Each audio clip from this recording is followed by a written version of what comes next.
Welcome to In Touch with Durham County. I'm Deborah Craig Ray, Assistant County Manager. I'm joined by my co-host, County Commission Chairman Michael Page. Hello, Deborah. As our regular viewers know, we use this TV show to interview our Durham County department heads, staff, and community partners to share important information about the many valuable programs and services. North Carolina law requires each county to conduct a reappraisal at least every 8 years. The purpose is to provide equalization among all property owners as well as among all classes of property. Durham County performed its last reappraisal in 2008. Work is already underway for the 2016 reappraisal process. Durham County Tax Administrator Kimberly Simpson will bring us up to date. Ever wondered how our area lakes that we enjoy remain so pristine? If you've ever enjoyed a nice day at Jordan Lake, you'll want to say thanks to Fran DiGiorno and members of Clean Jordan Lake. We'll speak with him and hear about this great environmental stewardship in our second segment. Chairman Page, let's start our interviews. Let's begin, and thank you, Kim, for joining us today. Why is real property being reappraised for 2016? Well, Chairman Page, for one reason is statutorily it's required to be done at least once every 8 years. It's an opportunity for counties to realign the equity distribution of the tax base within the county. And so in the tax office, we like to give an analogy of that because citizens don't really understand what that means. So the best analogy I have heard is we all go to dinner and one of us orders steak and a tea, and one of us orders chicken and tea, and one orders salad and water. And then the bill comes and someone says, let's split the bill. Well, that sounds great, especially to the person who ordered the steak and the tea, and maybe okay to the person that had the chicken and the drink. But the person that ordered the side salad and the water, that doesn't necessarily seem fair. So when you do the reappraisal, it basically realigns to make sure that if I didn't have steak, I shouldn't be paying for steak.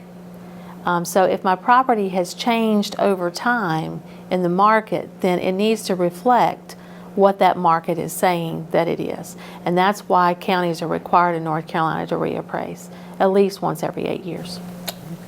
When do motor vehicles and boats, planes, and other taxable personal properties get reappraised? That is appraised every year annually. Where real property is only done once every 8 years, can be done less than once every 8 years. The personal property is always annually at a market value. Okay. What does the appraised value represent? Appraised value represents true market value, and what that will mean for 2016 is on January 1, 2016, we will be appraising all real property at 100%. And market value is basically what a willing buyer and a willing seller, under no compulsion of any to purchase or sell, will set that market based on what someone's willing to pay for. Mm-hmm. So how does the tax office come up with the market value, as you said, of real property? Well, we have been studying the market for some time, and so we look at all the sales that occur in the county, all over the county. So every sale that comes into our office, we basically review it, and we decide based on information within that deed whether it's a qualified sale or a non-qualified sale, and then we begin to study cost of construction, what each of the market areas have basically stated to us throughout the county, and then we determine based on all this analysis that we've been studying for some time. And most of all of our sales are important to us on the last quarter of 2015. So we're trying to get to January 1, 2016. Sales that happen in the last quarter are extremely important to help us set this market. Mm-hmm. Mm-hmm. Do property owners have to list their real estate with the tax office? The taxpayer only has to report improvements. The tax assessor by statute is required to list the dirt, the land, but any improvements to the property, whether they take out a building permit or not, are required to be listed by the taxpayer. And improvements can be a deck, a porch, a swimming pool, any of those items. Mm-hmm, mm-hmm. So what improvements have to be reported? The statutes say anything that has a value greater than $100 must be reported to the tax assessor. That's a pretty long list. Do all the improvements affect the property value? Sometimes they often do. So for example, one of the things that we see is, say, a swimming pool. So in some areas of our market, areas in the county, a swimming pool may add value, because a swimming pool, to put a swimming pool in, you can have all kinds of swimming pools put in the ground, above ground, so forth. Based on the type of swimming pool and the market area of the county, that swimming pool is either going to increase your value, decrease your value, or keep it the same. So not all improvements basically affect value. Okay. What if the improvement is not complete on January 1? And this is where our taxpayers often get confused. Sometimes they say, well, my house wasn't even built on January 1. I didn't move into it. It wasn't completed until August. Basically, we look at what was there on January 1st, and we determine a percentage of completion. So let's just say they've put the pilings down for the foundation. We might say that's 5% or 10% complete. So they're only taxed on the percentage of completion of the home, not 100%. Okay. What if the property owners disagree with the appraised value? Well, property owners have a right in North Carolina to disagree with the property value. And so we encourage all citizens, because we have actually been working very, very hard to give them as much information as we can and prepare them for 2016. So we really stress, go on our website at www.dconc.gov, go to the tax office. You can find that link right on services. Click on parcel data search, or tax parcel data search, or real property search. People read it different ways. And once they go in there, they need to look at, do we have the number of your bathrooms, bedrooms, your square footage correct? So that's really important for first to see if the data that the tax office has about your property is correct. If it's correct, then the taxpayer basically can say, well, then we have another issue. All this information is right. I don't think my house could be sold for this amount of money. Then we say to the taxpayer, we want you to look at the sales comparisons that we have been studying of your neighborhood, and that's available to them on the web as well. And so all they have to do is search at all the comparable sales and determine, do they feel like the tax office is still got their value incorrect? And if so, they can appeal by filing an online appeal, or they can file by obtaining a paper process, or they can call our office at 560-0300 and ask to speak with one of our appraisers. We actually are going to set up many locations in January that you can come into our public libraries and meet with the tax office staff to discuss if you're just really not sure whether you should appeal or not. Yeah. So once we've decided we need to appeal, what actually happens in the appeals process? Once the appeals process begins, the tax office begins to take all the appeals. And so a lot of times citizens think as soon as I appeal, I'm going to hear something. But really and truly, that's not what happens. There may be some communication that happens through email, especially if they do the online. And we really encourage the online, because you get to see the process happening before you as you file it online. You see when staff picks it up. You see that they begin to analyze. The staff members begin to talk with them through via email. The paper process, it takes a little longer because we actually will enter it into the computer, but a lot of people want that immediate response.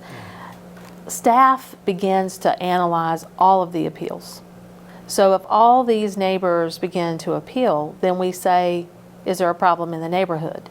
And then we begin to analyze that neighborhood again. They may be providing us information we were not aware of. And so it takes several weeks, sometimes several months, to analyze the appeals process. Once we get that appeal, we start looking at it, staff will start contacting the homeowners. Sometimes we have to come to the property to see what they're speaking about. An appointment will be set up. And then if the taxpayer has even additional information that they have paid for an appraisal, or they have other information they want us to look at, we look at all of that information. Then staff makes a recommendation to me, and they'll say, assessor, we feel like there needs to be a reduction in this value, or we think it should stay the same, or there is the chance of it that we have to increase it based on the information that's provided. So I'm sure they're not real happy when you have to increase it. Not always, but a lot of times they'll provide information to us that we were not aware of, and so that will cause an increase. And say, for example, it could be that they have a basement, and they say, well, you have a basement on our home, and we may have taxed it as unfinished, which is a price per square foot is a lot less than the heated square footage of the normal house. And they'll begin to show us, hey, our square footage here, we've done this, we've done that, we've done this in the attic, and that will always increase the value based on the data that we're provided, because if we've taxed it incorrectly, I have a statutory obligation to fix it. So where can property owners get help with their bills? Well, on the appeals, 919-560-0300. We will send out a change of value notice on December the 8th. And once that notice of December the 8th goes out, it'll give you steps that you should follow. And at that point, it will walk you through the entire process. But we are always available to help citizens if they call us, or if they want to come to one of the session meetings that we'll hold in January. And what about other questions? Any questions? We have the Durham County Government Call Center. It's the General Government Call Center, and it's 919-560-0300, and staff is available. We are extending the office hours for phones only in the month of December. So we're there till 7 o'clock at night to take phone calls. We can take up to 50 lines will be open each night. As the night goes by, we do see a reduction, but we are there 5 days from December the 8th until January the 8th, except for the weekends, till 7 o'clock to answer the questions on the phone. Very good. So when do we actually get our new notices in the mail? You'll get your notices on, they will be mailed on December the 8th. And there will be a change of value notice that says this is the appraised value that the tax office has appraised your property at. It'll tell them the steps. We are also including two brochures. One of the brochures is a reappraisal appeals checklist. We want citizens to understand how to appeal properly. It cannot be based on the basis that I can't afford to pay the taxes. Right. It has to be on the basis that the value is incorrect, and they could not sell it on the open market for the value that the assessor has placed on it for January 1. And there'll also be a property tax relief program brochure in there. So we expect the post office will have those 110,000 notices mailed. Hopefully it will be in the hands of our citizens by the 10th. It's really according to how the Postal Service delivers that many notices at one time. So we expect that the 10th and the 14th will be the busiest times for us. I do encourage citizens that do not receive one, they need to, if they haven't received it within a week from the time that we have sent that notice, to go online or to contact our office so that we can make sure that we get that notice to them properly. And I know you'll be working with us to make sure we get releases out about it and everything. That's correct. Well, this is a big process, and I know you and your staff have worked a long time to get us to this point. And we'd like to thank you so much for the work that you do. No problem. I love what I do. So. All right, well, we appreciate that, and we're going to go to break. And at this time, we're going to come back and talk about the great work of a wonderful organization. The name of the organization is Clean Jordan Lake. Stay with us. They said a bottle was just a bottle.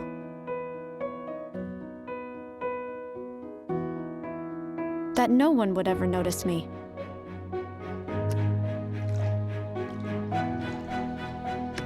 But I knew I could be more. That one day, I would make people smile.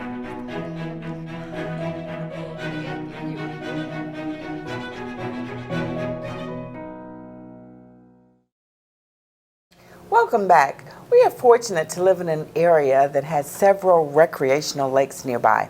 One very popular one is Jordan Lake. Fran DiGiano heads a group known as Clean Jordan Lake.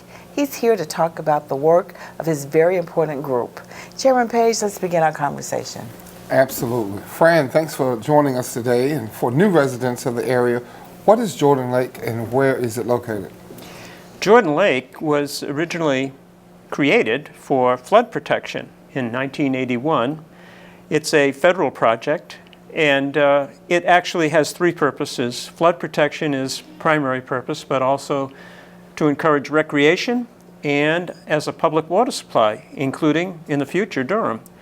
It is located about 10 miles away from Durham City, and it stretches from roughly 751, where I-40 and 751 come together there at South Point, all the way down to US 1, and US 64 is about halfway along that distance. So it's a very long lake. It's about 20 miles long. What is your organization, Clean Jordan Lake? Well, we could say that two different ways. Clean Jordan Lake as an admonishment and a message that we need to clean it, or Clean Jordan Lake as an adjective, the way we'd like it to become. We are a small grassroots nonprofit with all volunteers, no paid staff. So what is the mission of Clean Jordan Lake? Our mission is first to restore the shoreline to a healthy aquatic resource, and that means removing trash from a legacy of 30 years since the lake was created by the Corps of Engineers in 1981. And the second part is to prevent trash from accumulating again. So we are in the middle of a very active program to remove trash from the shoreline and try to keep it off, but the second part is equally important, and that is trash prevention in the 9 counties that are in the watershed of Jordan Lake. So when was your organization started and why? We started in 2009, and I'm a kayaker and a cycler. I really enjoy cycling around the lake as well as kayaking, and both of those things brought me in close contact with the lake, of course, and I saw the shoreline and how there was a lot of trash on the shoreline, but I was actually missing most of the trash, as it turns out. The trash I was seeing was from recreational use around the shoreline. And I teamed up with a fellow who was at NC State. I'm from the University of North Carolina, serving on the faculty since 1981. An unlikely combination of somebody from NC State joining with somebody from the University of North Carolina to do some good, but that's what we did. We formed Clean Jordan Lake in 2009 after a meeting with the U.S. Army Corps of Engineers, who is in overall charge of the lake, and encouraged us to do so as an organization which falls under the category of Friends of Jordan Lake. Great.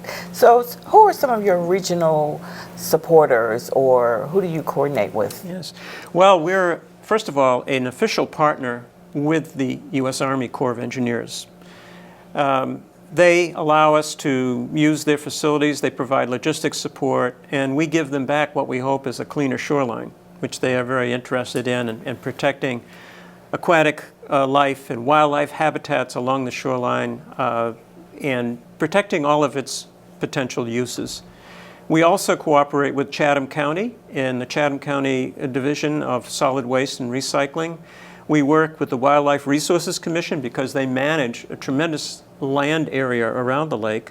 And we work with the State Recreation Division, which would be Jordan Lake State Recreation Area, and Department of Transportation, and providing us these nice bags that we collect trash in. And now lately, just in the last few months, with the County of Durham. Excellent. So how do you attract your members, and what's their role? We attract our members through social media, primarily, and their role is to do the work. Without volunteers, we would never accomplish what we have.